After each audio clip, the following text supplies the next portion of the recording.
Hello guys, welcome back to another episode here on African Confessions.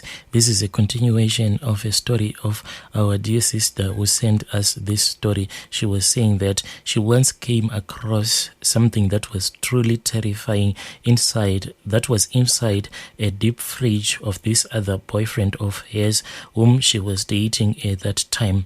A message continues like this: as soon as I got home, I blocked that guy. Then I managed to delete his numbers. This was very close because I kept on thinking and asking myself, what kind of a man is this? What if he is one of those people that I always hear on the news that they have been caught harvesting human body parts? For a few days, I was really scared that I told myself that it was far much better for me to go out there and try to get a job like what other women were doing. But the problem, my brother, is that ever since I was still a young girl, I was never taught how to work for myself. The only way that I knew was to find men and to sleep with them for money. I tried speaking with this other friend of mine. Then she said that the only good thing that I did was to delete that guy's number and I should never come across. And she told me that from now on, I was never supposed to date these foreign guys. So, my brother, I started doing what I had been doing all the times. Whenever I would see that there were some expenses in the house which had to be covered, then I would get out there in the street at night. I didn't like it, and I've never liked it, to sell my body straight in the street, because when I look at myself, I don't think that I deserve to be standing in the street than to sell myself as a cheap commodity. I'd rather have someone come and pick me up at my place so that we can go out there and enjoy. Since I had blocked most of my clients because that was my rule, I always loved dating foreign guys. After I had blocked most of those contacts, I was dry, so I'll end up running around selling myself at night. But as for me, the money, even though it was coming in good, but it was hard work.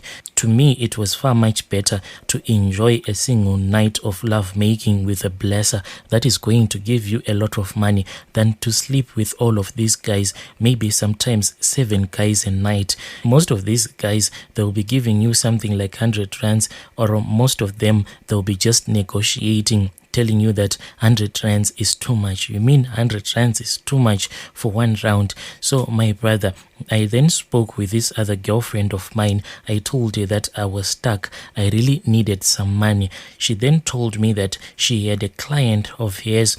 That client of hers was in Senton, and I was really super excited because she had told me that this guy was a white guy and that guy could offer me a higher rate. When I got there, my brother, these guys were like having a house party. It was not one white guy as my friend had told me, but those guys, my brother, they were more like smaller boys who had just finished their matric, so they just wanted to have fun, and they really had fun with me. They made me to do some things that I don't even want to talk about, but I ended up doing it anyway for the money. Life is very hard, my brother. When I came back home, my brother, I cried because I kept on thinking about those young men that I had slept with. Those young men, my brother, who had recently finished writing their matric. Was not this something like statutory rape?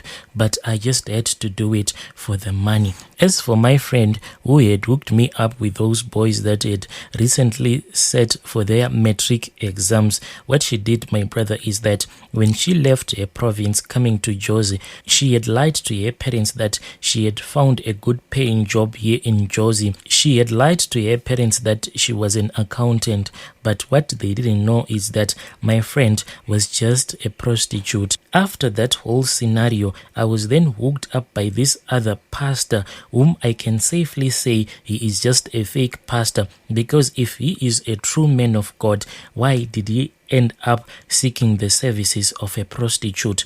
And the day that I hooked up with him, I didn't even know that he was a pastor. But when I looked at his face, I saw that indeed his face was very familiar. What he did is that his boys contacted me. I mean, like his bodyguards were the ones that contacted me, and they gave me a location. And when I looked at the location, it was at this other hotel where I was supposed to go. When I went to that hotel, I then saw that pastor. After we had finished eating, when I kept on looking at him, that is when I discovered that no, this one is a pastor. Surely I had seen his face somewhere. Then he spoke with me and he told me that there was this other friend of his who will be traveling to South Africa. This guy, he was also a pastor back there in his country. He was coming here to South Africa for his vacation with his family. So he wanted the services of a prostitute. So the pastor told me that someone whom he knew very well had given him my pictures, and he was really satisfied by the way that my body looked, and he immediately knew when he looked at my pictures that his papa friend was going to have a really good time. And as he was telling me how beautiful I was, zooming the pictures that he was showing me on his phone, those pictures were my pictures. So he was zooming all over my body,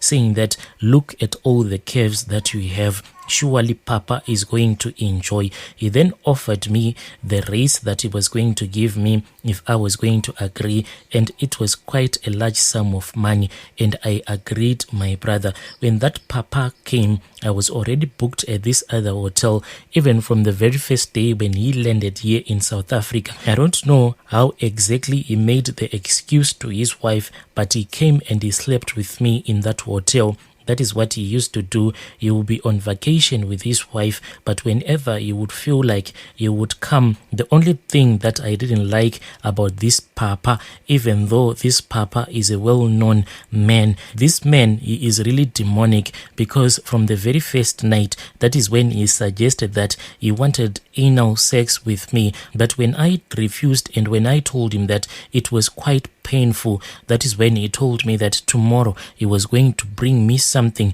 that was going to make the pain go away. So the first night we had normal intercourse, but the following evening when he came over to sleep with me, I saw that he had a lot of white powder, and immediately I knew that these were some high-end drugs. So we started taking those drugs. After I had taken those drugs so as to satisfy him, that is when he started to have anal sex with me. My brother, I do pity these people that follow a lot of these guys around, because they don't even know what they do in the background. That Papa, my brother, he was someone who was really short-tempered, because I remember this other night after we had finished making love, he then received a phone call, and after he had received that phone call, he only said hello.